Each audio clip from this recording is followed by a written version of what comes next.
Maria lived in a small apartment nestled in the heart of a big, noisy city. From her window, she could see a million other windows, a million other lives, yet she felt profoundly isolated. Every day felt the same to her, a predictable loop of quiet motions. The city outside was a whirlwind of energy and ambition, but for Maria, life had lost its color. She would wake up, go to work at a busy cafe, and come home feeling tired and empty. The routine was a treadmill she couldn't seem to step off of. The sounds of the city never seemed to stop. The sirens, the traffic, the endless chatter. It was a constant reminder of a world that was moving on without her. But inside, Maria felt a deep, hollow silence. She was an observer in her own life, watching the days pass by from a distance.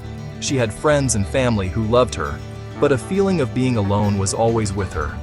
Even in a room full of laughter, she felt invisible, separated by an invisible wall she didn't know how to break down. She often looked at her life and wondered, is this all there is? Is this what it means to be alive? She carried a heavy weight in her heart, a sadness she could not name. It was a constant ache, a longing for something more, something real. It felt like walking through a thick fog, only seeing a few steps ahead to nowhere special. Her sense of purpose was blurred, her future a vague and uninspiring shape. Then one afternoon, as she was clearing a table, she found a small book left behind by a customer. It was worn and unassuming, filled with stories about Jesus. She almost threw it away with the empty sugar packets, but something made her pause, a flicker of curiosity. She tucked it into her apron and forgot about it until she got home. That evening, seeking a distraction from the silence, she started to read. These weren't rules or distant history. They were stories about love, forgiveness, and a man who seemed to understand deep sadness. He spoke of a different kind of life, one filled with purpose and hope, a peace that didn't depend on circumstances. The words seemed to speak directly to her loneliness, reaching into the quiet ache in her heart. For the first time in a long time, she didn't feel so alone. She read how Jesus welcomed people who were lost, broken, and messy. He did not ask them to be perfect first, to have it all figured out. He simply offered them a new start, a chance to be known and loved completely. A small light of hope began to shine in her heart. It was faint, but it was there. A warmth she hadn't felt in years. The fog did not vanish overnight, but now there was a light guiding her, a path beginning to form in the mist. Her job was no longer a chore, but a place to show kindness. The city's noise, once a source of anxiety, now sounded more like a symphony of life. It was the same address, the same job, but for Maria, it was the beginning of a completely new life. Many people think Christianity is a long list of do's and don'ts, rules, traditions, old buildings. That's like admiring a house from outside, but never meeting the family inside. Christianity at heart is not a set of rules, but a relationship. It is about knowing and being known by God. Think about a good friendship, not a list of obligations. You spend time because you enjoy, trust, and share life with each other, joys and worries. In this light, prayer is not a duty. It is conversation with a trusted friend. You share what's on your mind, give thanks, ask for help, or simply rest in His presence. Acts like kindness, forgiveness, and helping those in need are not a ticket to heaven. They are the natural result of a loving relationship. When you love someone, you delight to do what pleases them. As your relationship with God grows, so does the desire to reflect His love. This is a life transformed from the inside out. To understand Christianity, we ask, who is Jesus? Many see Him as a great teacher of peace and love. Christians believe He is more. The Son of God, God with us, like a king who leaves His throne to live among His people, not distant, but near, not shouting orders, but showing love up close. Savior means rescuer. We are stuck in a pit of brokenness. Jesus comes down to lift us out. Through His life, death, and resurrection, He dealt with human sin and opened a path back to God. He brings healing and wholeness we could not achieve on our own. This matters now. If Jesus is who he claimed, he is a living reality today. We see his heart in acts of compassion and welcome. When Jesus welcomes the outsider, we see God's inclusive love. When Jesus forgives, we glimpse God's incredible grace. He is the clearest picture of who God is and how much he loves us. God came as a baby, lived our human life, hunger, thirst, joy, sorrow, friendship. He dignified ordinary life and modeled a God-connected way to live. He welcomed the rejected, spoke against injustice, trusted God in suffering. His healings were signs of a larger mission, renewing creation.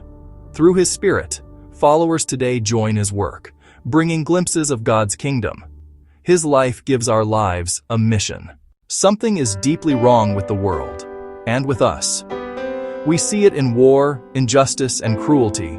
We see it in our communities, division, poverty, loneliness, and in our own hearts. We've been selfish, hurt others, failed even our own standards. The Bible calls this sin, not just breaking rules, but a deeper separation from God. Like a branch cut off, we wither apart from our source of life. The consequence is profound. We are lost. We try many paths, but cannot find home by ourselves. Money, success, romance, power, none satisfy the deepest longing. We cannot fix this by trying harder. It's like telling someone in a deep well to jump higher. The problem is too deep. We need someone to rescue us. We need a savior. This hard truth sets the stage for good news. Recognizing our need is the first step toward God's solution. Grace. In response to our separation from God, a feeling many of us know as a deep, unnamed ache, Christianity offers a profound and life-altering answer: grace. This isn't a complicated theological term. It's simply God's free, unearned, and completely undeserved love and forgiveness extended to every single one of us. This grace was made real in a single, pivotal moment in history. On the cross, Jesus willingly took the full weight and consequence of all human sin. Every mistake, every hurt, every act of rebellion, past, present, and future. But the story doesn't end in darkness. In rising from the dead, he definitively defeated sin and death, breaking their power over us.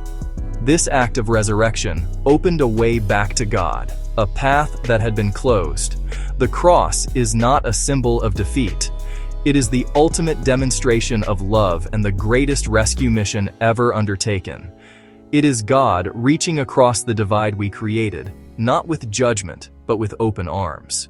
This stands in stark contrast to how the world often operates. Many religious and secular systems say you must earn your way. They present a ladder of rules, rituals, and performance that you must climb to be considered worthy or successful. Grace flips this entire concept on its head. It says your value and acceptance are not about what you do, but about what Jesus has already done for you. It's a gift, not a wage. You cannot earn grace. You can't work harder, be better, or perform more rituals to deserve it. You can only receive it with open hands and a willing heart. This is incredibly good news.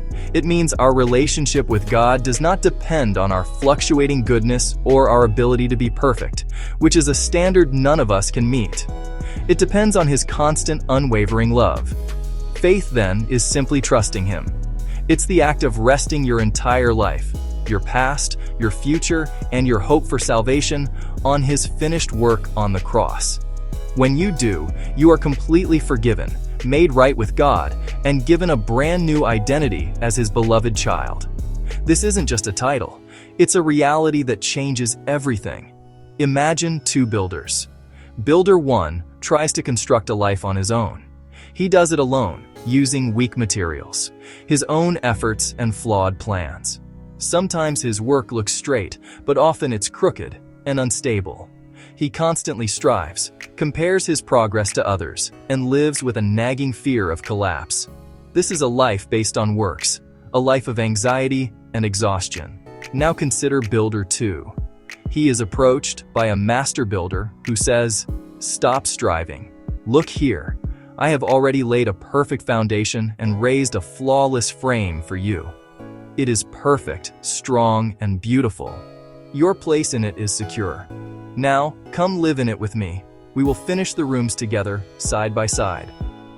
The master builder provides the perfect plans, the highest quality materials, and his constant daily guidance.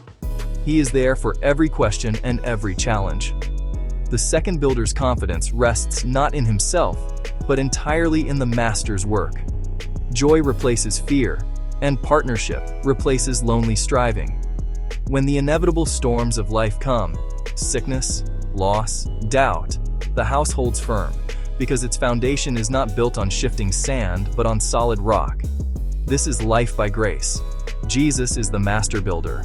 We do not build our own salvation. We could never make it strong enough. We receive it as a gift, and then we get the joy of living and working within the security He has already built.